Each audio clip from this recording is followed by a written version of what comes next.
sabar للمتمسك بهن يومئذ بما أنتم عليه أجرون خالدين منكم. Bagi orang-orang yang berpegang teguh pada hari-hari itu dengan ajaran yang kalian berada di atasnya, mendapatkan para orang di antara kalian. Oh ya Allah, mereka bertanya, wahai Nabi Allah, barangkan 50 orang dari mereka. Qala bal minkum. Dia menjawab, barangkan 50 orang di antara kalian. Ini adalah kemudian dan yang lainnya mengeluarkan dari hati ada dalam menjadi Rasulullah bahwasanya Sallallahu Alaihi Wasallam fa'innahu wara'ikum ayyam sesungguhnya di belakang kalian ada hari-hari sabar. As-sabru fihi inna Islul Fadli al-Jam. Sabar ibadahnya seperti mengejar barang. Lil'alamin fihinna Islu hajju hamsina rasulan Ya'maluna isla amalikum. Tambah tahu sama. Bagi orang yang beramal pada hari-hari itu seperti pahala 50 orang yang mengamalkan seperti amalan kalian.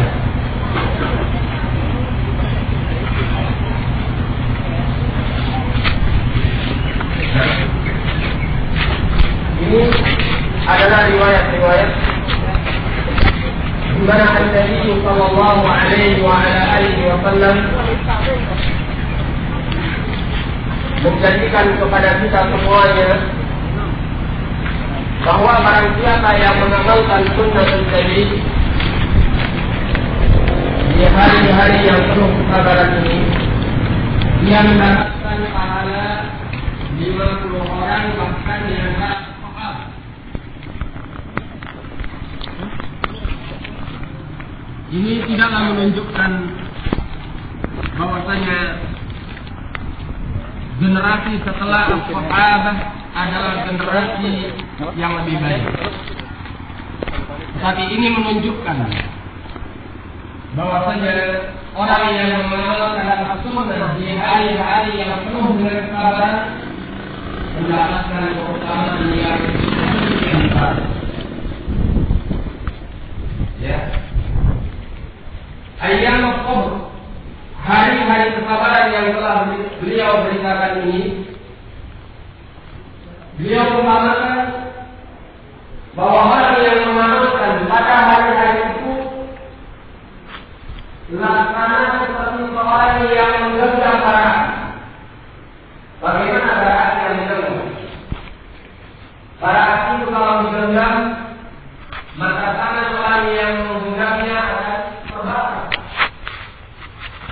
Maka demikianlah orang yang mengamalkan sunnah pada hari-hari kesabaran ini, dia laksana menggenggam bara api.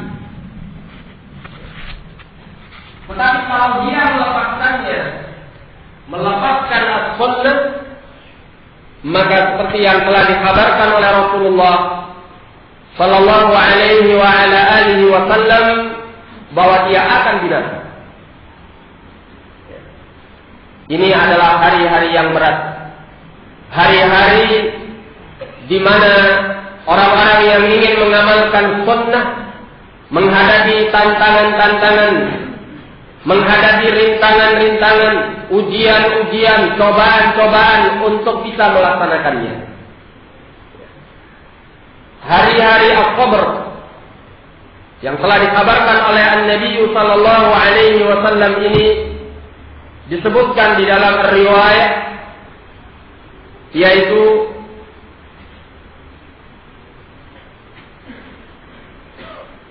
apa yang diriwayatkan oleh Al-Imam Abu Dawud, At-Tirmidzi, dan dihasankan oleh beliau, Ibnu Majah, An-Nasai, dan yang selainnya, dari hadis Abi Sa'labah Al-Khushani, bahwasanya beliau ditanya oleh Abu Umayyah Asy-Sya'bani, "Qultu ya Aba Sa'labah, wahai Abu Sa'labah, kaifa taqulu fi hadhihi al-ayah?" Apa pendapatmu tentang ayat ini? Yaitu firman Allah Jalla wa Ala, "Alaikum anfusakum la yadurrukum man dhalla idza ihtadaitum." Hendaklah kalian mengurusi diri-diri kalian sendiri, tidak akan membahayakan kalian siapa yang sesat apabila kalian telah mendapatkan petunjuk. Ini dalam surah Al-Maidah ayat yang ke-105. Berkata Abu Sa'labah Al-Khushani radhiyallahu anhu, "Ama wallahi laqad sa'alta anha khadira." Ketahuilah demi Allah, sungguh engkau telah bertanya tentang perkara ini kepada seorang yang sangat tahu. Sa'altu anha Rasulullah sallallahu alaihi wa ala alihi wasallam. Aku bertanya tentangnya kepada Rasulullah sallallahu alaihi wa ala alihi wasallam. Faqala, maka beliau bersabda, "Bal i'tamiru bil ma'ruf wa tanahaw 'anil munkar." Bahkan hendaklah kalian saling memerintahkan kepada yang baik dan melarang daripada yang mungkar. Hatta idza ra'aitum, sampai tatkala datangnya saat di mana kalian melihat syuhhan muta'a, adanya sikap pelit yang akan dituruti, wa hawan muttaba'a, dan hawa nafsu yang diikuti, wa dunya mu'attarah, dan dunia dikedepankan, wa i'jaba kulli dhi ra'yin bi ra'yi, dan kebanggaan setiap orang yang punya pikiran dengan pikirannya masing-masing. Fa'alaika binafsika, maka pada waktu itulah engkau mengurusi dirimu sendiri. Wada'ankal awam, dan tinggalkan olehmu urusan keumuman manusia. Fa inna min waraikum ayyam as-sabr, karena sungguhnya di belakang kalian itu ada hari-hari kesabaran.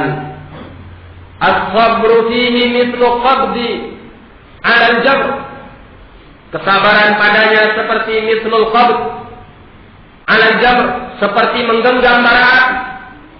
Lil'amili fihim mithlu ajri 50 rajulan ya'maluna mithla 'amalihi, bagi orang yang mau mengamalkan di antara mereka seperti pahala 50 orang yang mengamalkan seperti amalannya. Dalam riwayat berikutnya ditanyakan kepada Rasulullah, "Ya Rasulullah, ajru 50 minhum, pahala 50 orang dari mereka?" Qala ajru 50 minkum. Beliau menyatakan bahkan pahala 50 orang di antara kalian, yakni as-sahabat. Dari riwayat ini kita tahu bahwa ayyamus sabr, hari-hari kesabaran yang dikabarkan oleh beliau ini, yaitu hari-hari di mana sikap pelit telah menjadi sesuatu yang dituruti. Ya. Hawa nafsu telah diikuti, dunia telah dikedepankan, dan setiap orang yang punya pikiran bangga dengan pikirannya masing-masing. Pada hari-hari yang seperti ini, mengamalkan sunnah itu laksana menggenggam bara api. Bagaimana tidak? Apabila hawa nafsu telah diikuti, dunia telah dikedepankan, setiap orang telah bangga dengan pikirannya, akalnya masing-masing, tentunya sunnatun Nabi akan menjadi sesuatu yang langka, gharib. Bahkan kelangkaan sunnah Nabi di masa-masa seperti ini jauh lebih langka dibanding di masa-masa jahiliyah.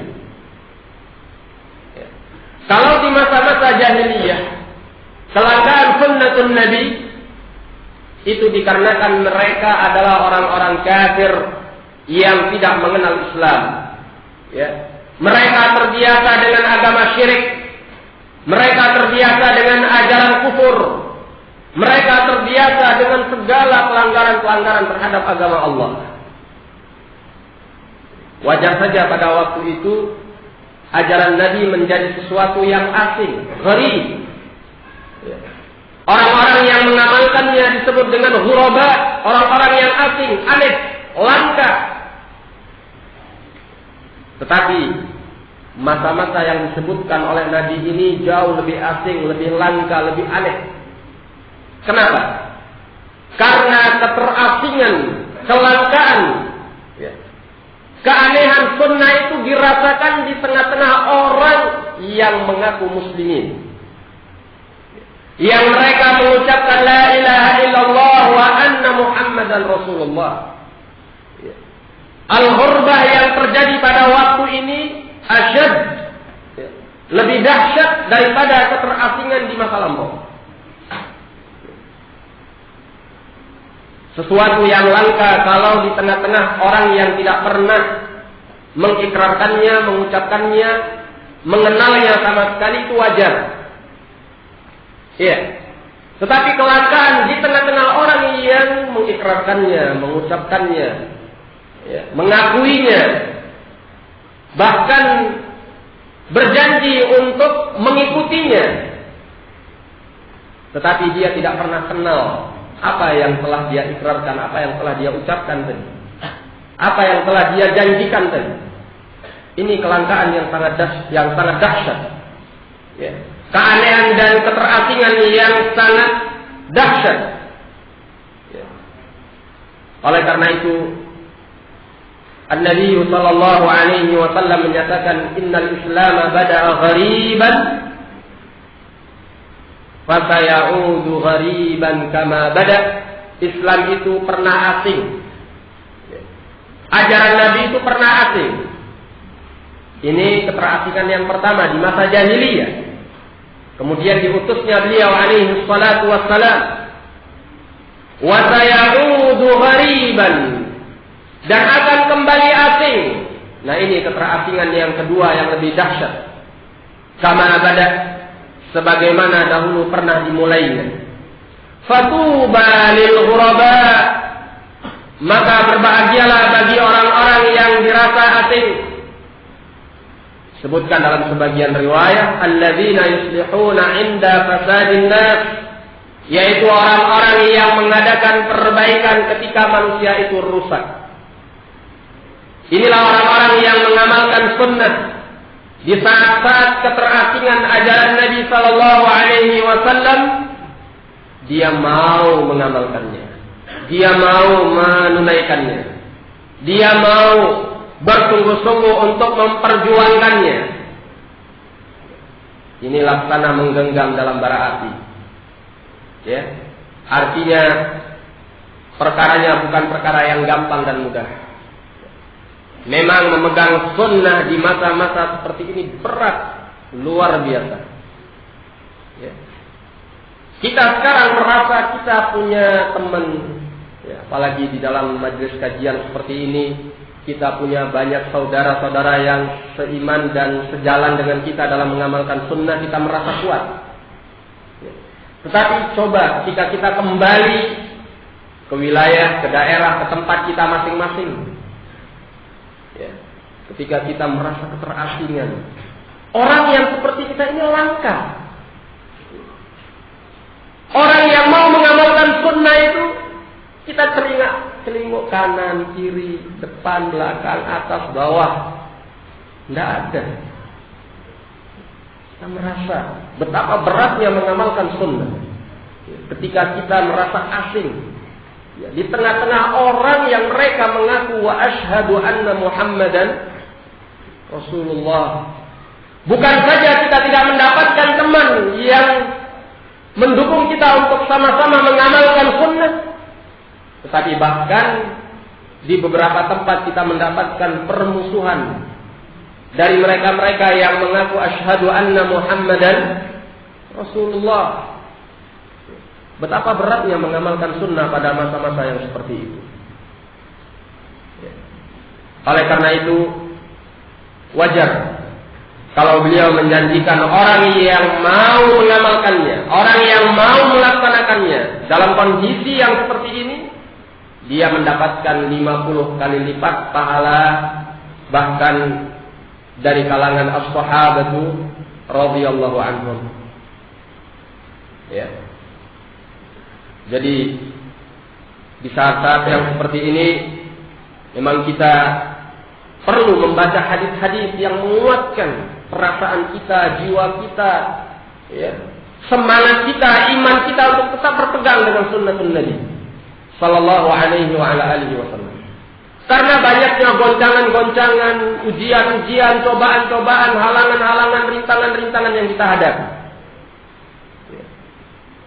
Maka mudah-mudahan ketika kita mendengarkan pahala yang sedemikian besar, kita mampu termotivasi tetap mengamalkan sunnatun Nabi sallallahu alaihi wa ala alihi wasallam.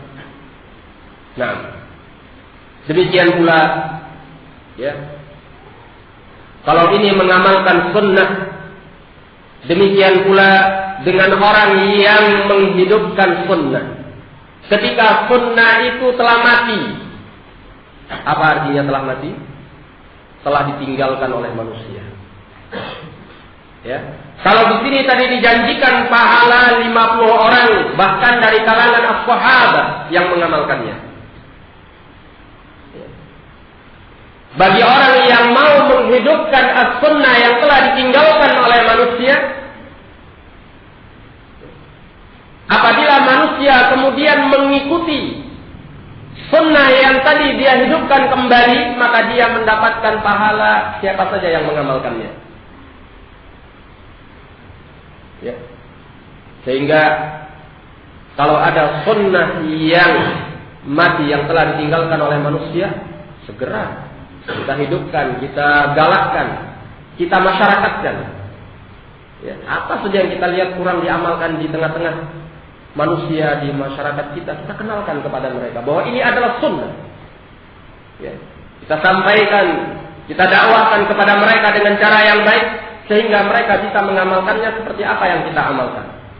Nah, sebagai dalil tentang permasalahan ini, datang dalam riwayat Al-Imam Muslim rahimahullah dalam sahihnya dari hadis Jarir bin Abdullah Al-Bajali radhiyallahu an, beliau berkata, "Kunna 'inda Rasulillah sallallahu alaihi wasallam fi sadrin nahar." Dahulu kami berada di sisi Rasulullah sallallahu alaihi wasallam di tengah siang. Qala, "Faja'ahu qaumun hufatun 'uratun muttabin nimar awil ibad mutaqallidis suyuf." Beliau didatangi oleh suatu kaum yang mereka bertelanjang kaki dan tidak berpakaian. Kemudian mereka menyelipangkan pakaian luar mereka dan mereka menghunus pedang mereka. Ammatuhum min Mudhar, yang mayoritas mereka dari suku Mudhar. Bal kulluhum min Mudhar, bahkan seluruhnya dari suku Mudhar. Fatama'ara wajhu Rasulullah sallallahu alaihi wasallam lima ra'a bihim min al-qafa.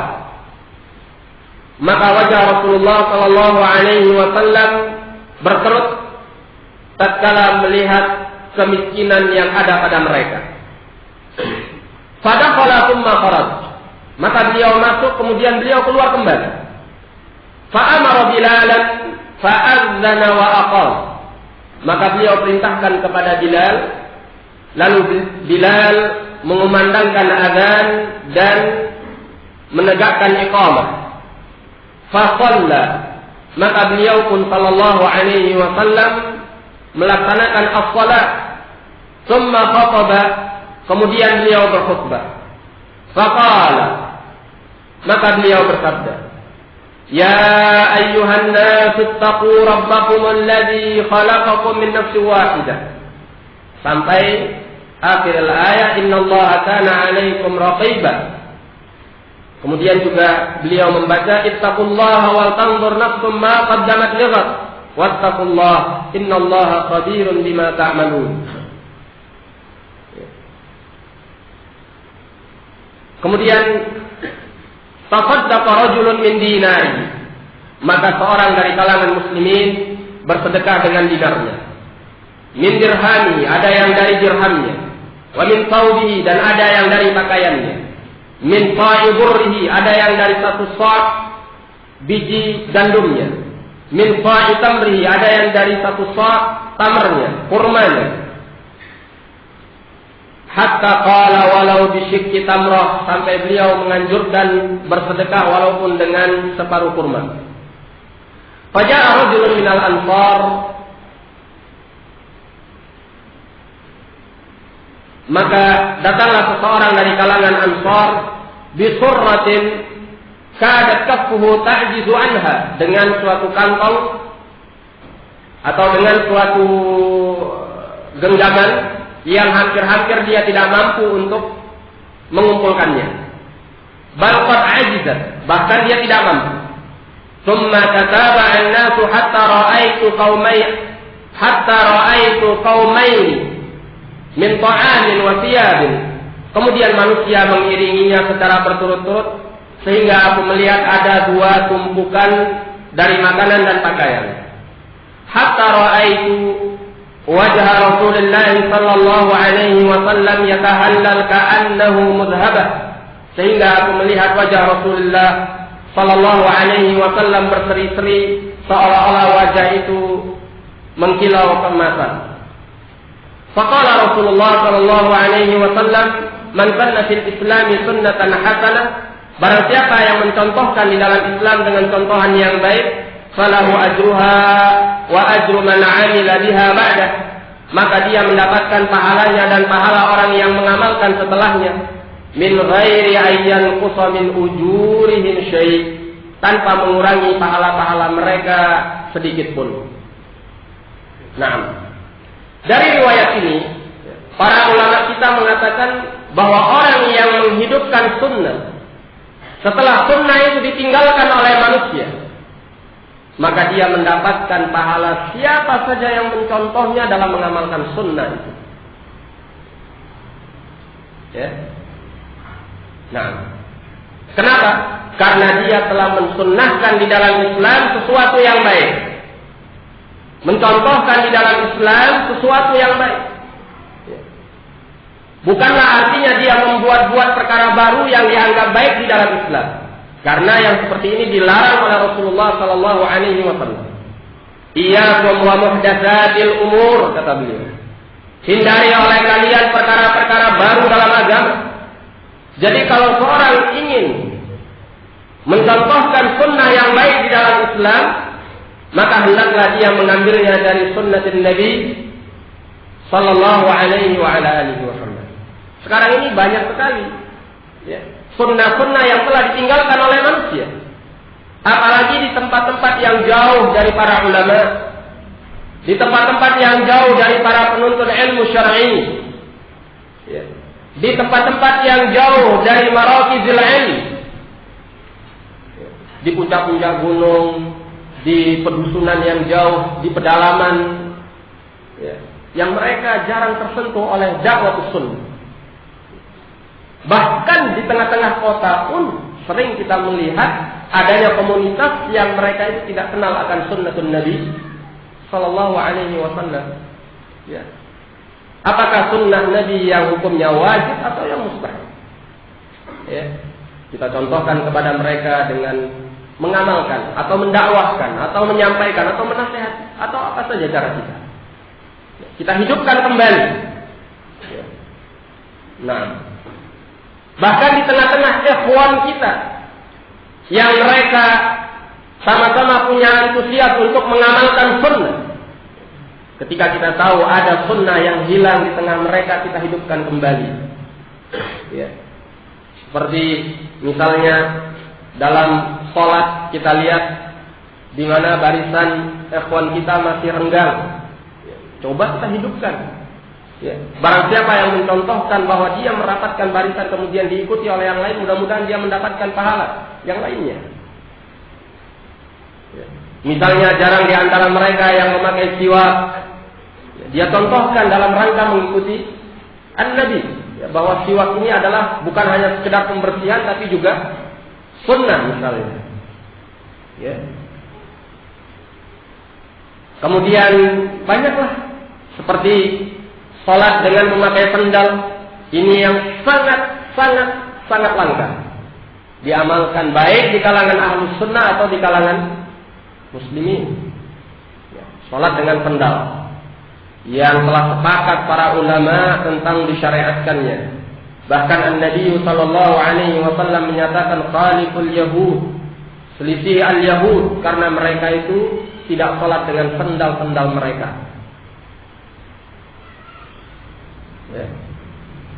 Namun tentunya dalam menghidupkan sunnah ini jangan sampai menimbulkan fitnah yang lebih besar. Nah, ini perkara yang perlu dijaga, permasalahan yang perlu diperhatikan. Jangan karena kita ingin menghidupkan sunnah kemudian kita memadamkan dakwah sunnah. Artinya kita tidak mempertimbangkan antara maslahat dan mafsadatnya. Sebagai contoh misalnya seperti sholat dengan sendal ini. Saya harus mengamalkan sunnah, saya hidupkan di tengah masyarakat saya. Sementara dia sendiri tidak pernah dakwah, menyampaikan, memberitahu ilmunya ya kepada kaum muslimin yang ada di sekitarnya, kepada takmir masjid, kepada orang-orang. Ya, sehingga timbul fitnah yang mengakibatkan mereka benci kepada dakwah sunnah karena kita salah kaprah di dalam mengamalkan sunnah itu. Mereka belum punya ilmunya. Tiba-tiba kita datang dengan gegabah untuk memaksakan pengamalan sunnah tersebut. Ini jangan sampai. Ya. Nah, maka kita hidupkan dengan cara yang terbaik. Ya, sampaikan ilmunya, kita terangkan, kita jelaskan. Ya. Kita upayakan bagaimana pengamalan sunnah ini menjadi tauladan, contoh, bukan menjadi fitnah.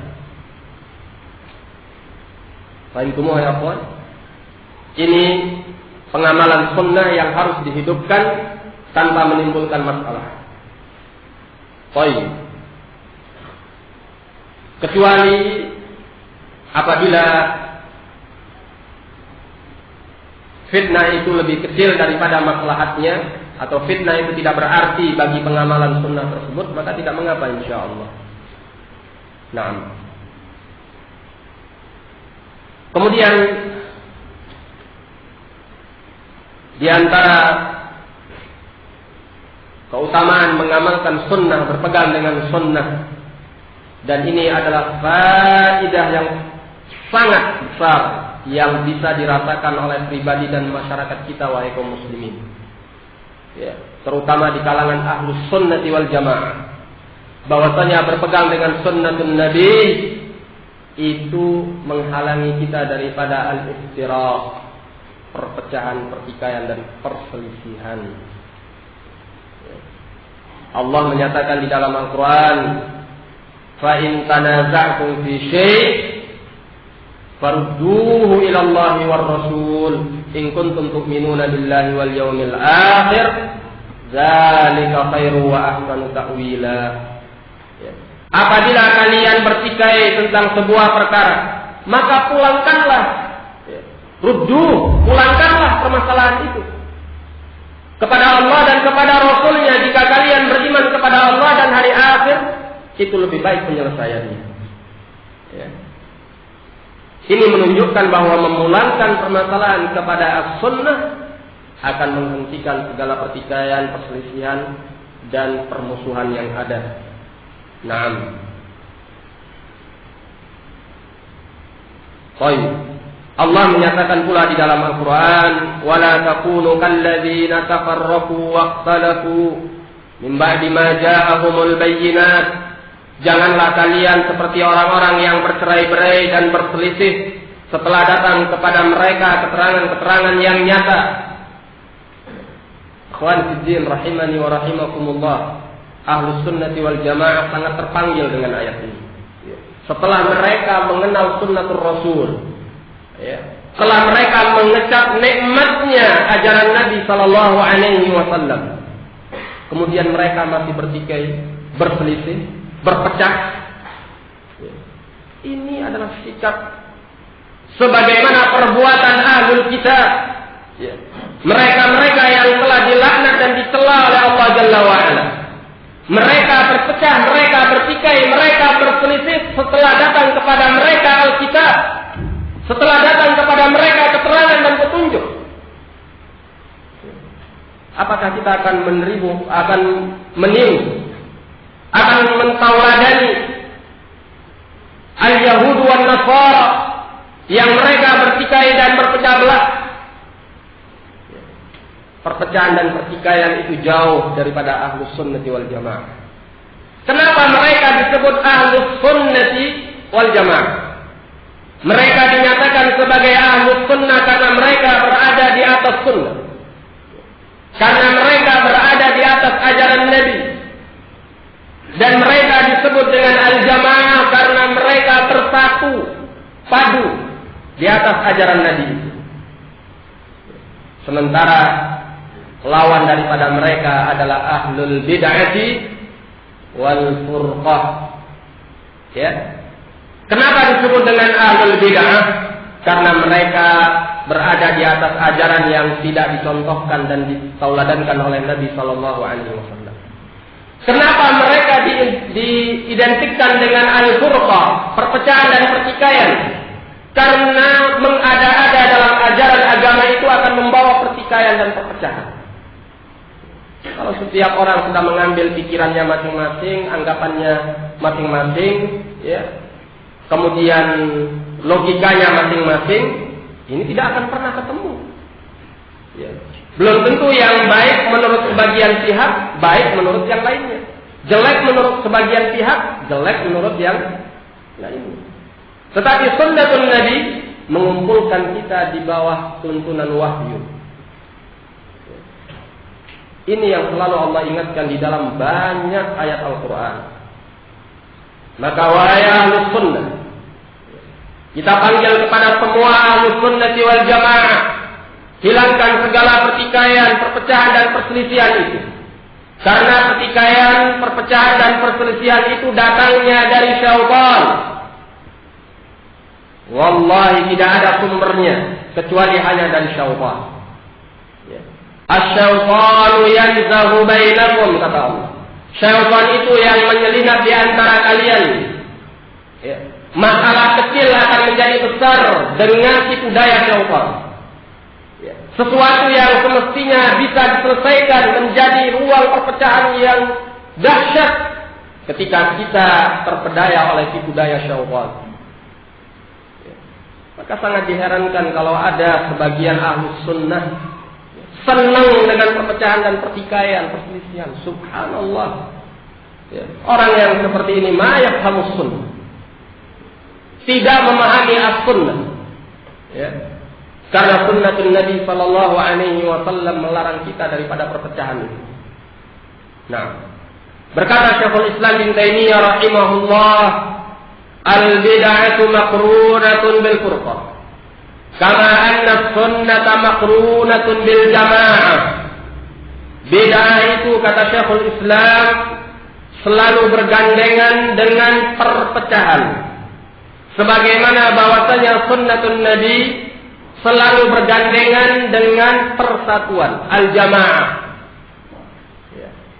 Kalau mereka yang berada di luar ajaran Nabi, melenceng daripada jalur yang telah digariskan oleh Nabi Sallallahu Alaihi Wasallam, mereka yakhtalifun wa yaftariqun, wa yatanaza'un, itu sudah menjadi sunnatullah atas mereka. Yang sangat aneh apabila perpecahan dan pertikaian itu terjadi di tengah-tengah Ahlus Sunnah.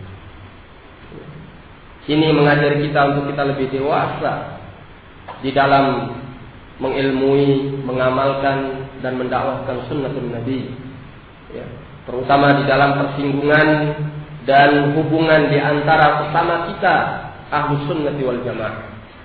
Bagaimana kita akan bisa mengusung persatuan umat ini di atas sunnatun Nabi, sementara kita sesama Ahlus Sunnah wal Jamaah masih gandrung dan suka hobi untuk berpecah dan bertikai.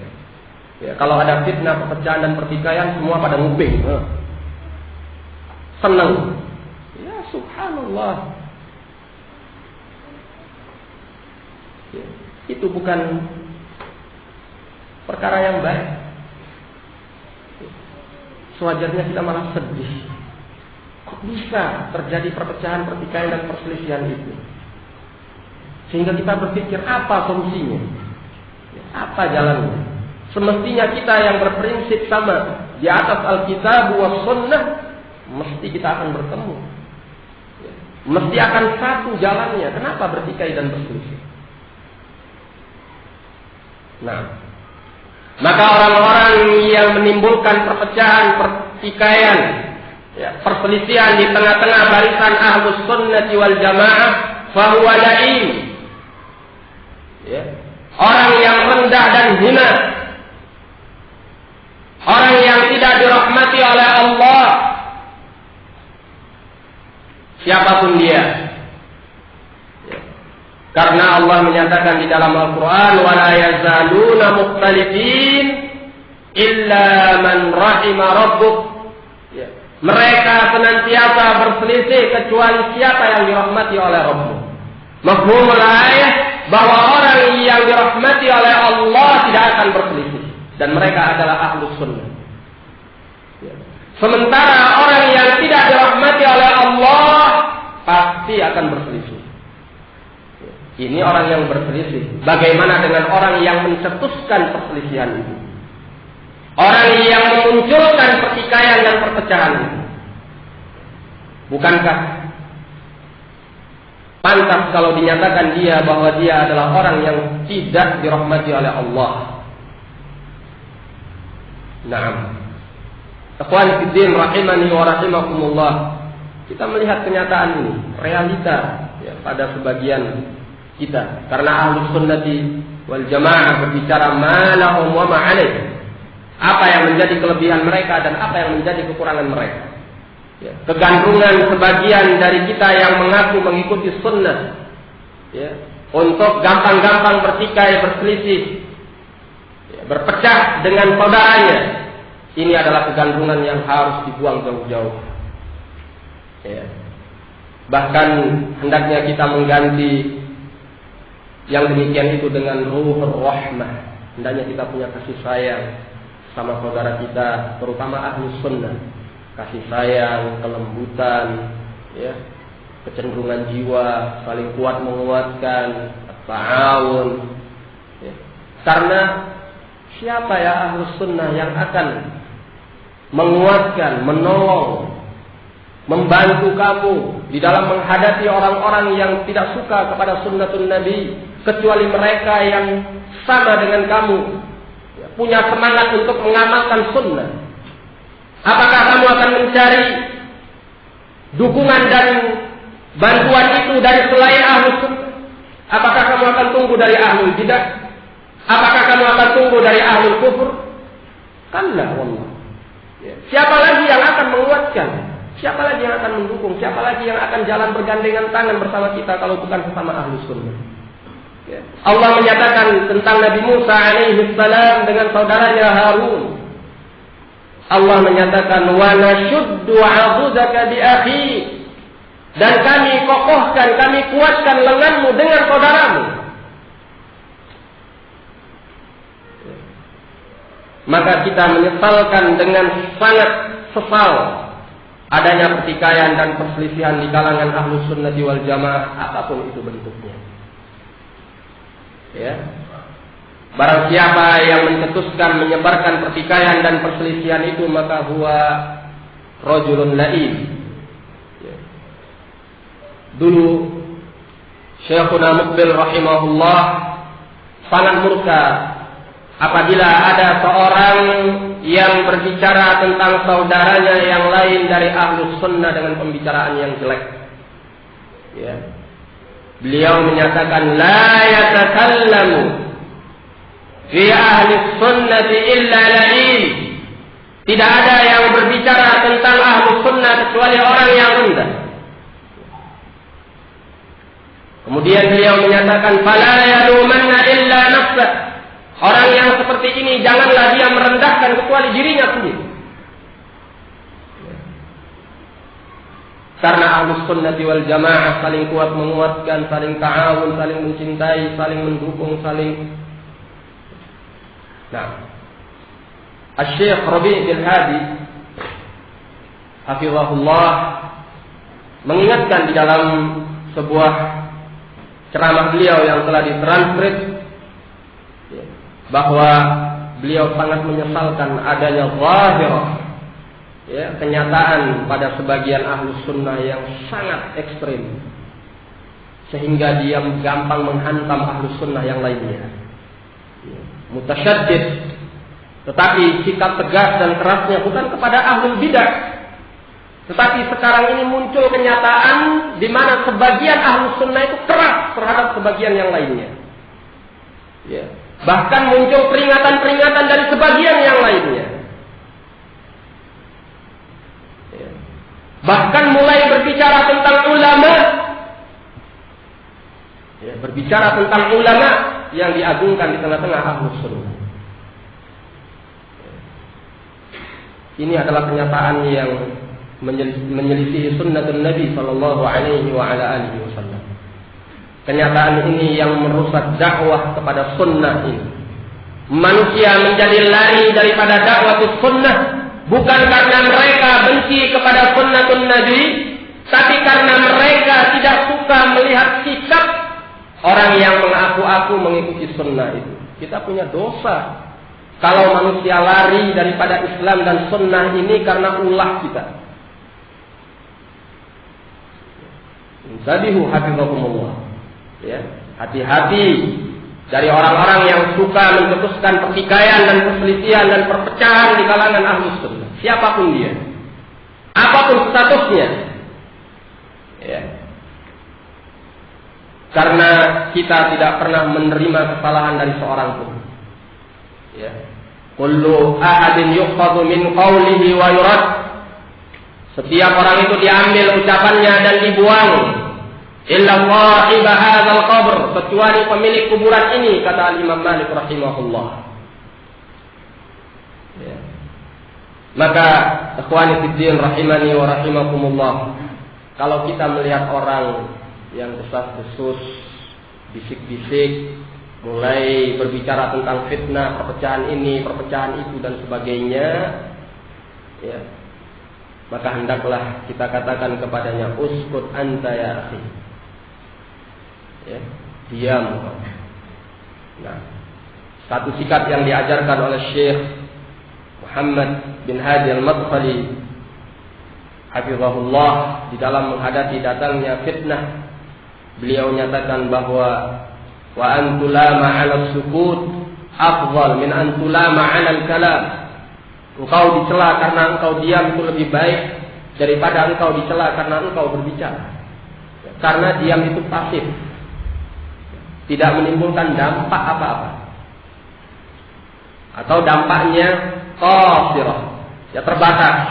Tetapi kalau berbicara ini aktif, ya, dampaknya akan mengenai banyak dari kalangan orang-orang yang berada di sekitarnya. Nah, maka lebih baik diam. Ya, uskut ya. Apabila perpecahan dan perselisihan itu ingin mulai disebarkan, ya. Nah, kemudian akhwan fiddin rahimani wa rahimakumullah, Allah menyatakan di dalam Al-Quran, la khaira fi katsirin min najwahum illa man amara bi shadaqatin aw ma'rufin aw islahin bainan nas, wa man yaf'al dhalika ibtigha'a mardatillah fasawfa nu'tihi ajran 'azima. Kata Allah di dalam Al-Quran, la khaira, tidak ada kebaikan, fi katsirin min najwahum, pada kebanyakan dari bisikan-bisikan mereka, illa man amara bi shadaqatin, kecuali orang yang memerintahkan untuk sedekah, au ma'rufin, atau orang yang memerintahkan berbuat baik, au islahin bainan nas, atau mengajak manusia untuk mengadakan perbaikan. Wa may yaf'al dzalika ibtigha'a mardatillah fasawfa nu'tihi ajran 'azima. Barang siapa yang memperbuat hal itu karena keridhaan Allah, kami akan datangkan kepadanya pahala yang besar. Ya. Jadi yang diperintahkan oleh Allah untuk kita saling berbisik, untuk kita saling menyampaikan, yaitu mengadakan islah, bukan menyebarkan pertikaian dan perpecahan. Naam. Baik.